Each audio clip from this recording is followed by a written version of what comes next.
Hello, everyone, and welcome to the Leadership Heart Podcast with Sandra J. Horton, the Growth Catalyst. Well, wonderful day to all of my audience, whether you're going to be listening to this on Apple, on iTunes, on Spotify, wherever you love to listen to the Leadership Heart Podcast, I welcome you. And from my heart to your heart, I'm super excited today because we have an incredible guest who is someone who's transforming the world in so many unique ways. And at the Leadership Heart Podcast, it truly is the essence of understanding through self-discovery, going through change, and bringing about sustainable impact. So I'm going to bring up our wonderful guest here as we join each other. There we are. Welcome, welcome. I'm actually going to put you a little bit wider screen. And welcome, Dr. Kimberley Linert. Did I say that properly? I want to make sure I said that correctly. That was perfect. Thank you so much. And thanks for having me. Very excited. And I hope I can inspire or add something that will add to someone's life. Well, thank you. And I love your vibrancy. I love your color and how you're showing up and, you know, beaming brightly. But I also want to introduce you, if you'll allow me just a few moments, not to go through all of your extensive bio, but some of the key highlights, because, you know, I really do believe that the chosen pathway that you began on has just really led to what you're doing now.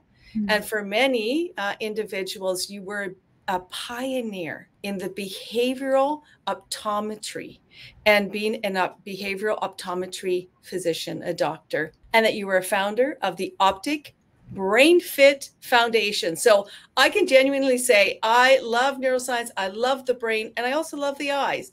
In my previous world, I shared with you that I had this opportunity to work in healthcare for 20 plus years and working with physicians and really enjoying that depth of knowledge and the service and being able to find new ways to help support people to transform and to grow. And that the work that you've been doing is really understanding that world-class intersection and therapy between the traditional vision therapy with brain and movement therapy for life-changing results. And that is unique. Mm-hmm. I would absolutely say I'm super excited. So for those listening in, you do want to tune in on this because I know there's going to be some golden nuggets. And you've worked with athletes and high achievers and world leaders and really amazing people, but also average, everyday people.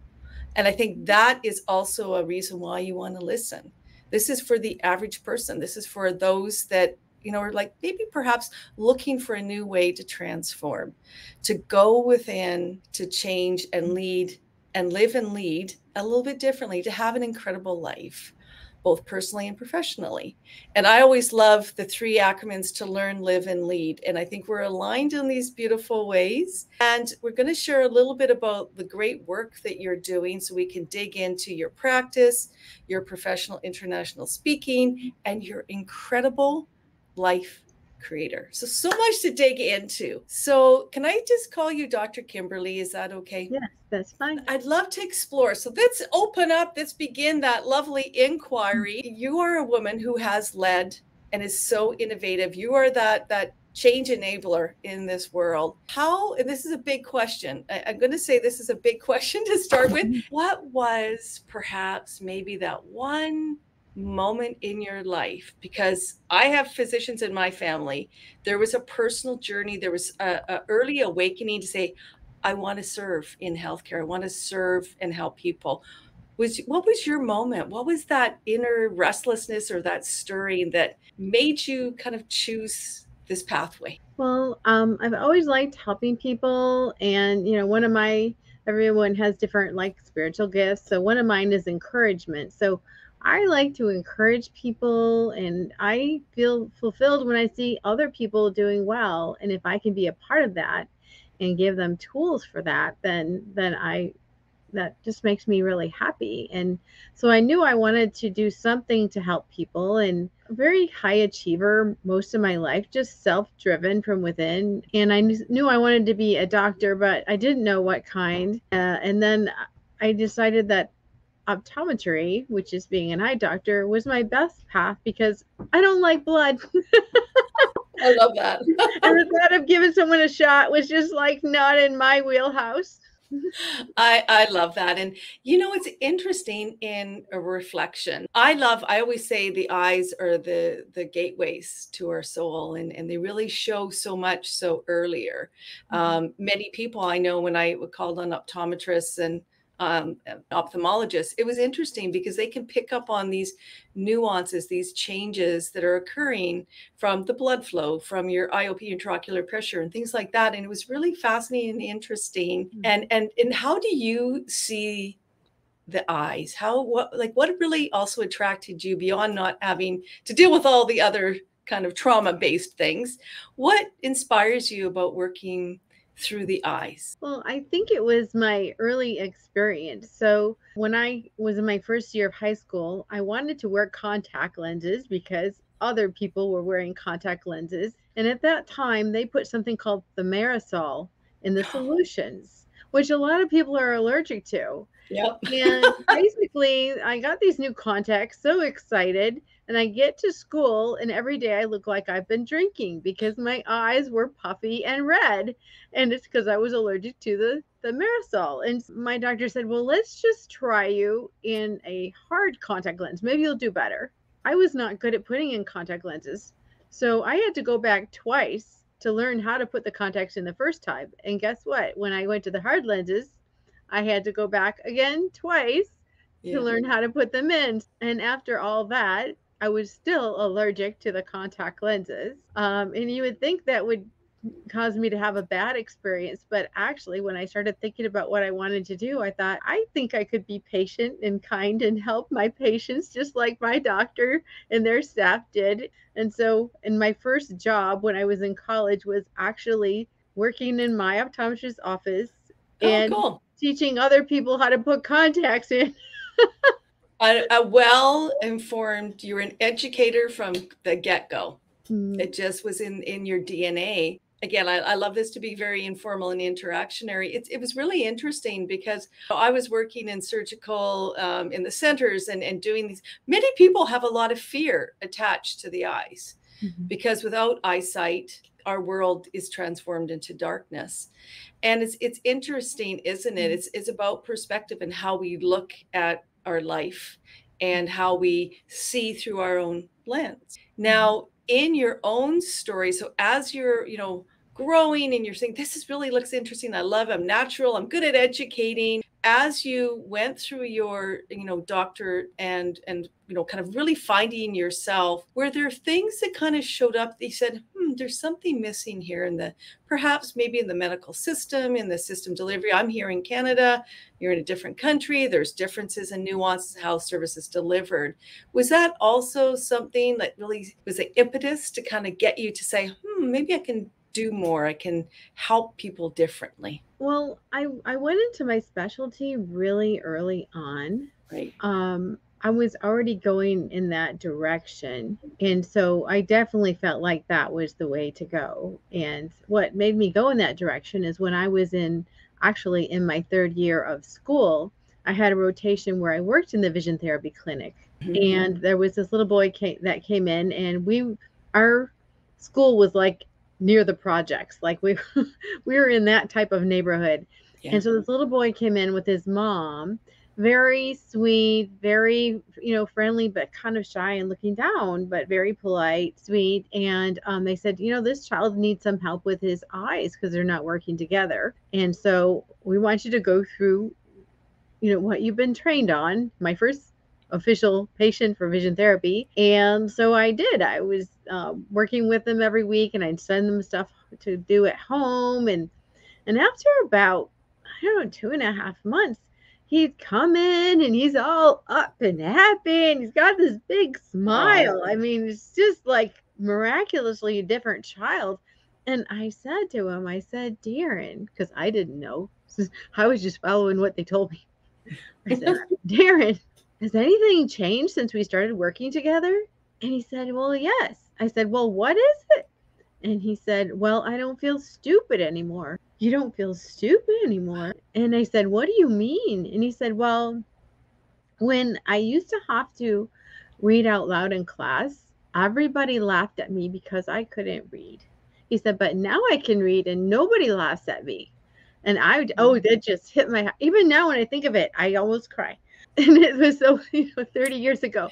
But I said to myself, if I can just do this, just this one thing over and over again, my life will be complete. And thank you for doing that, because you did transform a little boy's life and many others after that. It is so profound when the simple, not only just the physician's role, but also that simple act of kindness, of checking in, of, validating like what's new, what's changed, and to hear that affirmation come back to you that I don't feel bullied. I don't feel picked out. And I think even beyond the eyes, even just the reading disabilities. And for myself, my own personal story is I had a learning disability, and it was very interesting. I had to have early support, wasn't dyslexic, but I had some challenges. You are pulled out, you're called out, even though I was very athletic. So you begin to cope differently at a young age because you stand out. And when you can't see, or if you can't read, it is, you are different. And it really, I look at that now, and I did my master's in leadership. I've done all these things. You find new ways to build supports around you. But when you're that young little person, it's gut wrenching, and it does have an impact. Like we look at Maslow's hierarchy of needs, right? Like that sense of belonging is really key and foundational for our own personal development. And for those who may be, listening, maybe it's yourself, maybe it's your child, maybe it's your niece or your nephew, or others that in your family, is just embrace that uniqueness. I always say it's a gift. It gave me an empathetic gift to really want to do more and to help people who may be unique and have different ways. So you're finding this great gifts and the ability to transform lives. What then changed? Because you actually fundamentally shifted out of the healthcare system. Was it like, did you take your whole community with you, or did you leave by yourself and say, I need to start fresh, I need to go and do this differently? Like, what was your process? How did you do it? I mean, it was really a journey. It wasn't just like one thing. It was just like I did this thing, and then it led to the next thing, which led to the next thing. So, for example, when I was doing my vision therapy, I had to learn not just eyes and vision and brain. I had to learn about nutrition. I'm also very fitness oriented. In the past, I had my personal trainer, and they called it aerobics instructor. I had to learn modalities for emotional and mental techniques. I studied things like the Alexander technique. If anyone knows what that is, it has to do with posture. There's so many things that I studied so that I could help my patients, because I was looking at the whole person. They come in with all this stuff, not just a vision issue. And then I look at the families. I look at the interaction with the families. I'm looking at their posture. I'm looking at all these things. So it was a progression, because I was learning more things, but also my experience helped me a lot. I was definitely a pioneer, because whenever people didn't know what to do with a patient, they'd say, oh, let's just send him to Dr. Linert. And I would be like, I would get these people and I would see, oh my goodness, they have a lot of challenges here. And I was really good at just finding out, okay, where are they right now? What can they do? And I start there. And some of the people, I didn't know if I could help them. Honestly, I didn't know if I could help them, but I just would tell them, you know what, we're going to start here. We're going to do a little trial run here. It was just kind of miraculous, because they got better. I just kept going the next step that they could do. It's amazing, because at a certain point, it becomes exponential. So at first, it might be a little plodding, because you're breaking apart patterns that don't work, putting together patterns that do work, and then getting it automated. It's just like learning how to ride a bike or a new tennis swing or anything. At first, it's very plodding. If you just keep going, and so I had to be really observant, and I tried a lot of things. I didn't know if they would work, but I would just figure it out. And therapy doctors, especially, are good at inventing things. I need a target that looks like that. And we make our own equipment. Several of my own balance boards, balance beams.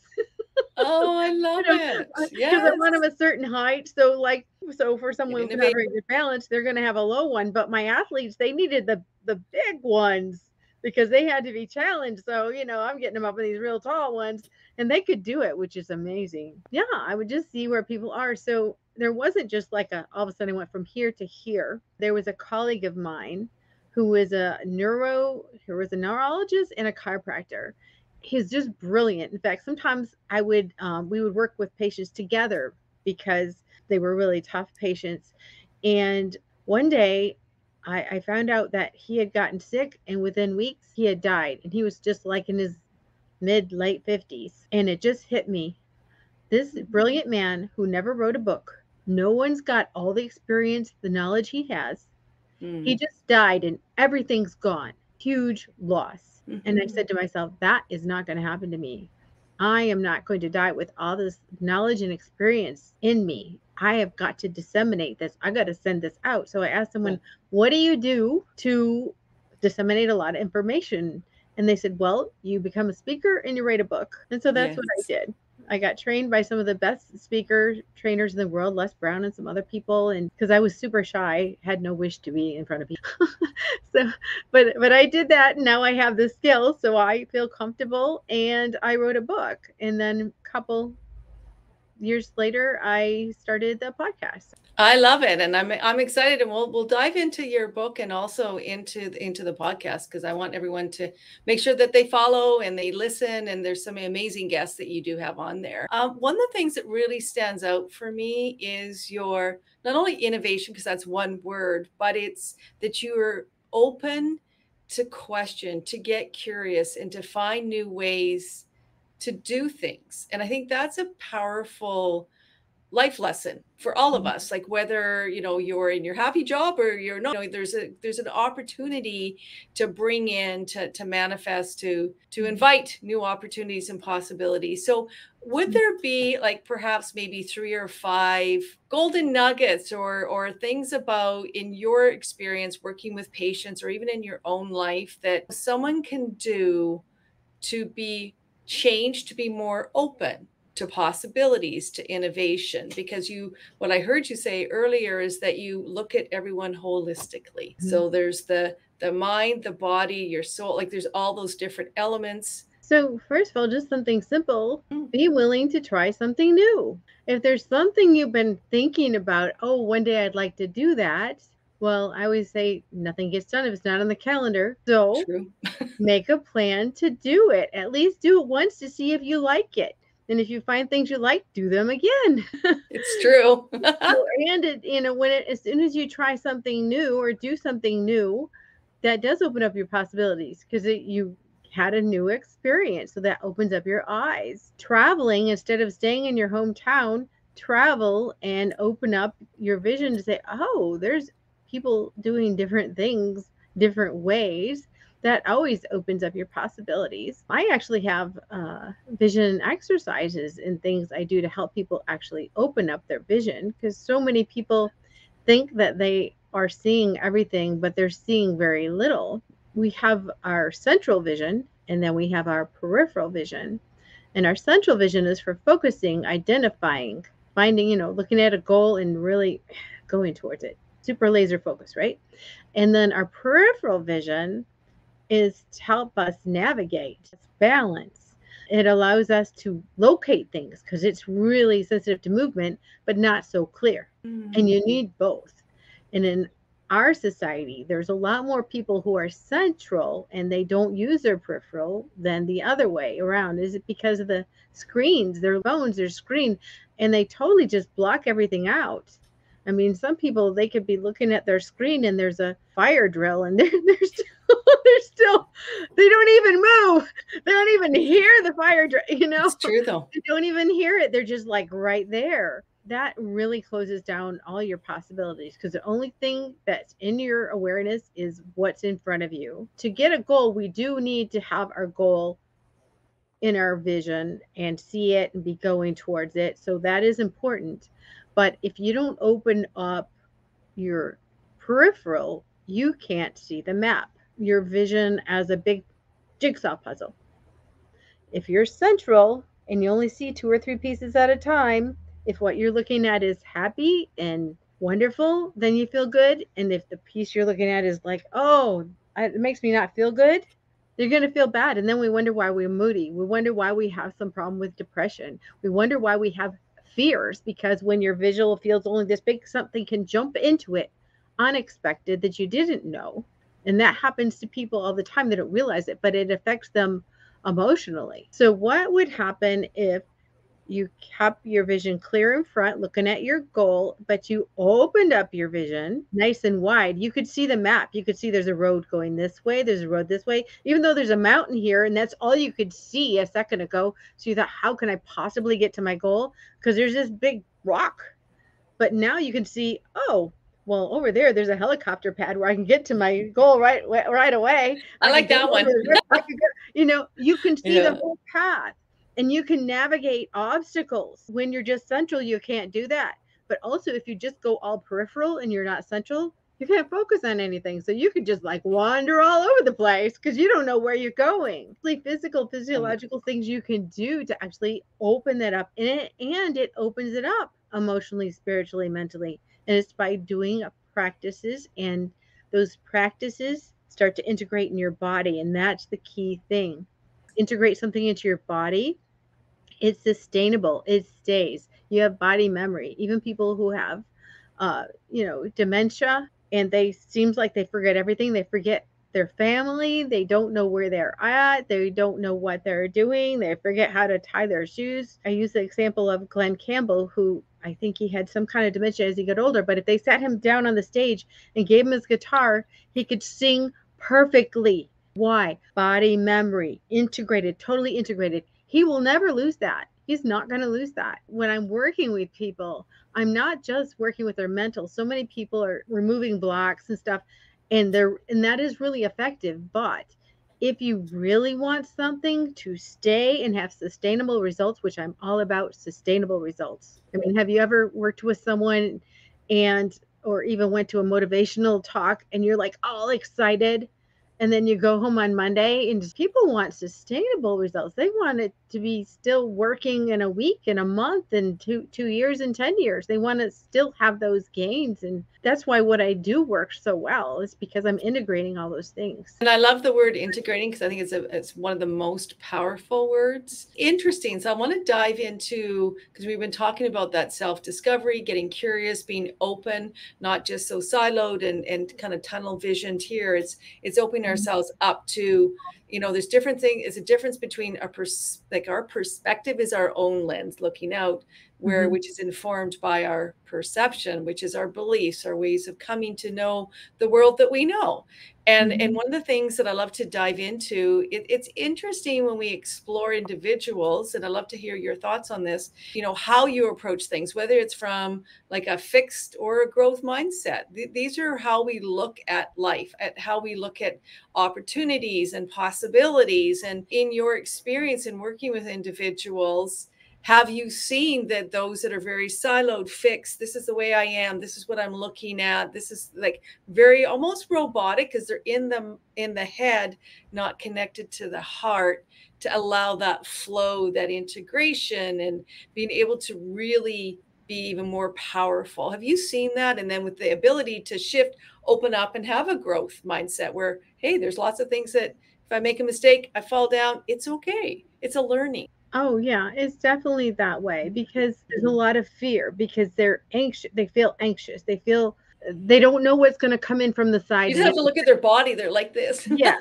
they're anxious. And even if it's an extroverted person who they look like everything's fine, they can make it look like they're fine, but they're not. They have all these insecurities. And when a person's visual field is opened up, first of all, they can see the possibilities. But not just that, you open up the field and they go, oh, I could do that. All of a sudden they feel like they can do things. As soon as they go and they do that new thing, guess what? The visual field opens up more. And when they do that next thing, so it's like a layers of an onion, and you're just opening and opening and opening. And so how does nutrition play into this? This is always a big key question. I know I get a lot of people coming and having these conversations. So can you share with my audience, how important is nutrition to helping support you to come into balance? This is our temple. This is our body. We're living in this spirits in a body. But right Yeah. now, if we don't do something to sustain our body, obviously it's not going to last us very well, and it's not going to function very well. So Yeah. when it comes to the eyes, the first most important thing is oxygen. The Yep. second one is water. Because if you're Breathing. not hydrated, your vision's going to get Water. blurry. Your vision's going to get blurry without water. And then nutrition is important, because one of the leading causes of blindness is diabetes. If your sugar level is not right and you're not eating enough protein, your eyes are an extension of your brain, and your brain likes protein. Yeah, and I think a lot of people aren't really familiar with the importance of, like, they hear these things, but in the rushed world that we're in, many people will go to fast foods or things like that. I mean, we could spend a whole different kind of podcast conversation about that epidemic and what to do, or maybe perhaps be mindful of not to look at and do. I want to turn and tweak it a little bit, because I think this is the power of what you do, particularly, which is that intersection, not only the holistic, but the power within, and being able to get people into that kind of, like, through change, because this is really that key piece. You've expressed already how important it is to open your mind up, but now what are the next right steps? What are some good steps, some next action steps that people can take if they're like, okay, I'm going to open myself up, I'm going to start to look, bring in different perspectives, which could be people's voices.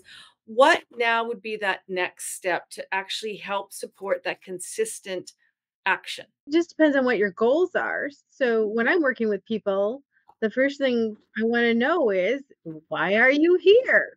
What do you like? What is it that you want to accomplish by, and I think any doctor asks that for everyone, but specifically for me, because I only work on things that people want to get. Even if I'm checking someone and I see that they have a big deficiency over here, but they don't care, I'm working on what they want. So you have to know what it is you want. Then the next step, me as a practitioner, would be to assess the person, see where the obstacles are, and then just provide them the tools to either eliminate the obstacles or walk around the obstacles or create a whole new pathway. Do you have any suggestions for my audience of what would be a good way to, let's pick a common barrier that maybe perhaps your ideal client, like an average person, may run up against, and maybe they're having a lot of conflicts and with individuals, and they're just maybe feeling a little frustrated, down and out.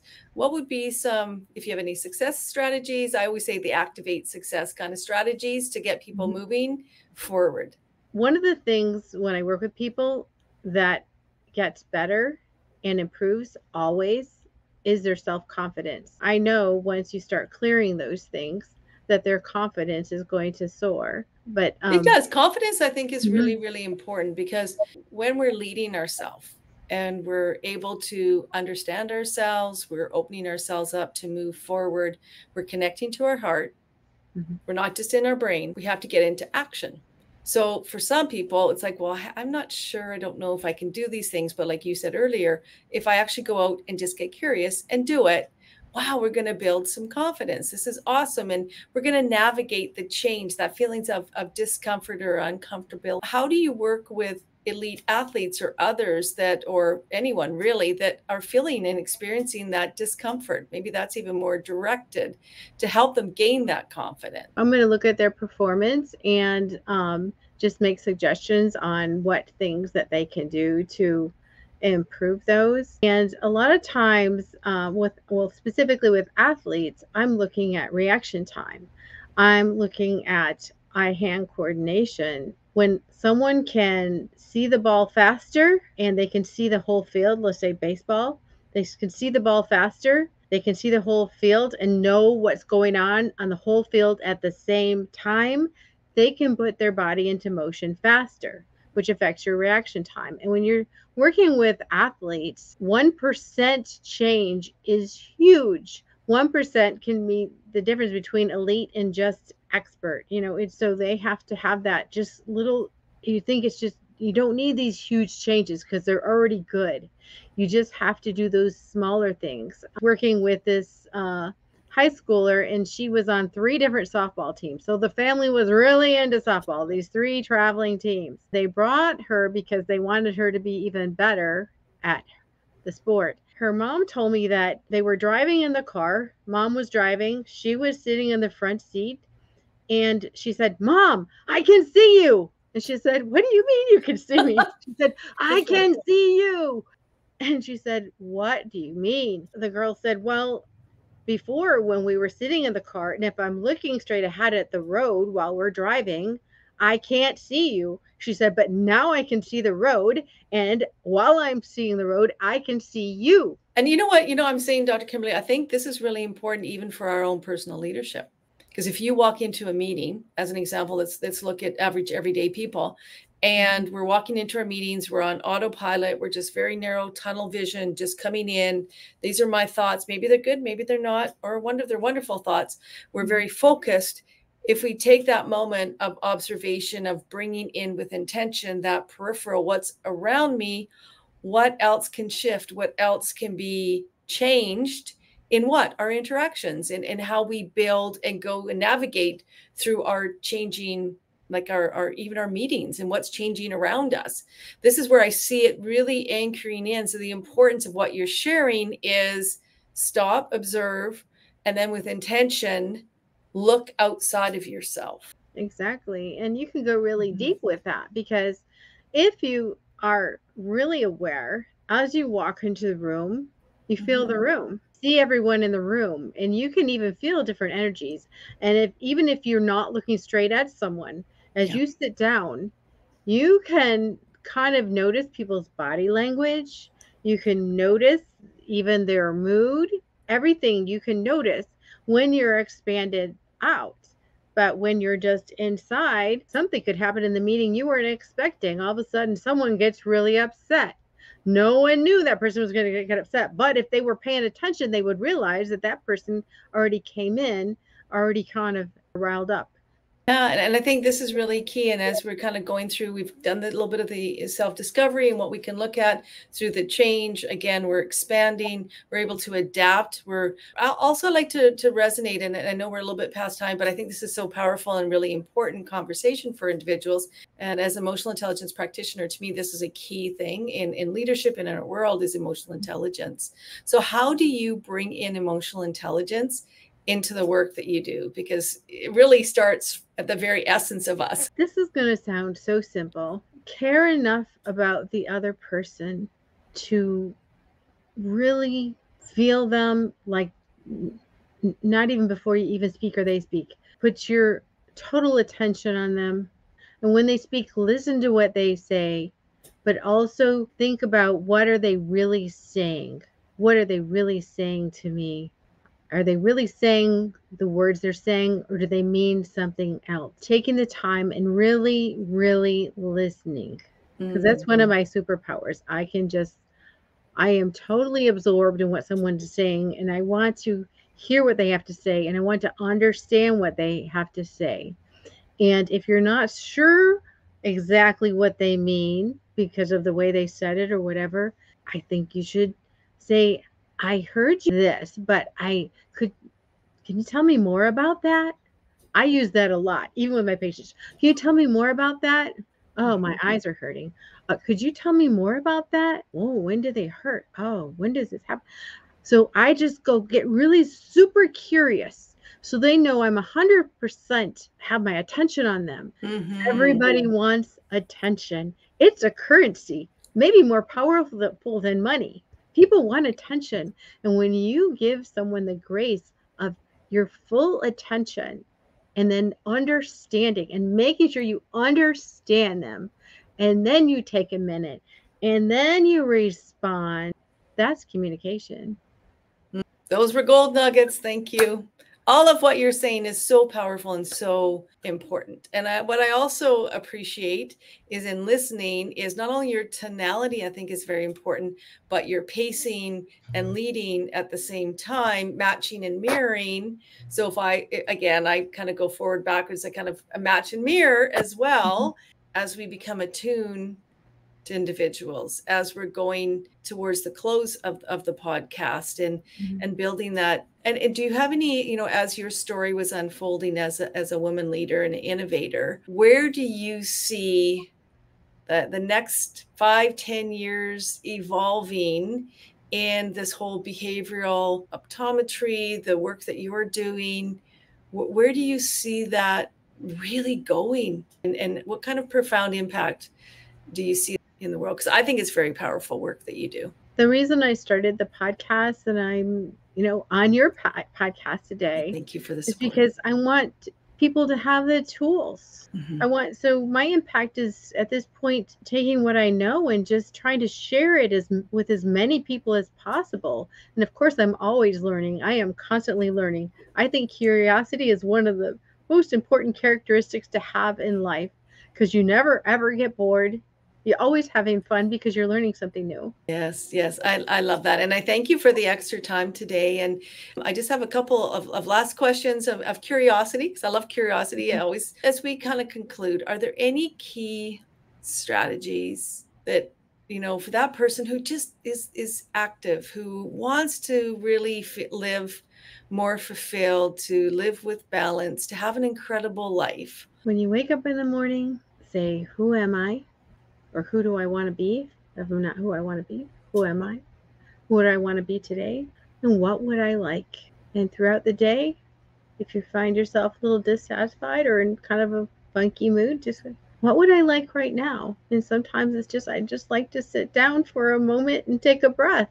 I love that. And what I'm hearing actively and what I'm taking away from this is the power of intention, the power of active listening to self and to others, and being very intentional with the not curiosity as well, but the questions we ask ourselves, because our beautiful brain is searching and it wants to respond in a way so that we can get the answers and the resources that we're so abundantly have within us that many don't know. So this is what you're telling. This is what I'm hearing you say and share with my audience. I love that. And connect to the heart. That to me is what I take away from your essence, is that ability to be centered, integrated. And experience peace. I mean, when it comes down to it, a lot of times the people that I work with, they're just looking for that missing piece. It's true. And I thank you for that. Now, how do people get a hold of you? Because you have amazing speaking events that are upcoming. You have your incredible educational program. Can you share with my audience how they can learn a little bit more about you and some unique opportunities to connect? They can go to my website, which is just my name, drkimberleylinert.com, and Kimberly spelled with an L-E-Y at the end. But it's probably easiest just to reach me on either Facebook or LinkedIn with messaging, because that's faster. It's always faster. I love that. And I thank you for that openness to be able to receive new individuals to come and connect with you. And you never know. You just don't know. And that's one thing about the Leadership Heart podcast,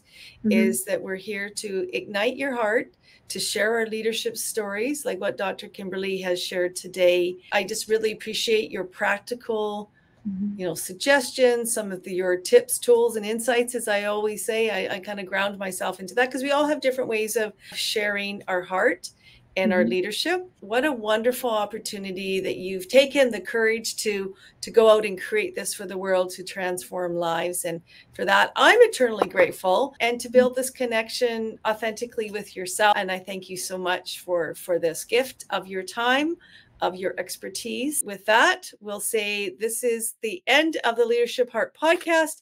And Dr. Kimberley, I'll meet you on the other side. I thank everyone. Please go to Spotify, go to Apple, all of those wonderful podcast platforms. Lean in, hit the replay, because this is definitely one of those wonderful opportunities to grow and to transform your life. From the Leadership Heart podcast, this is Sandra Horton. I thank you for your time. Bye for now, and we'll see you again shortly. Thank you.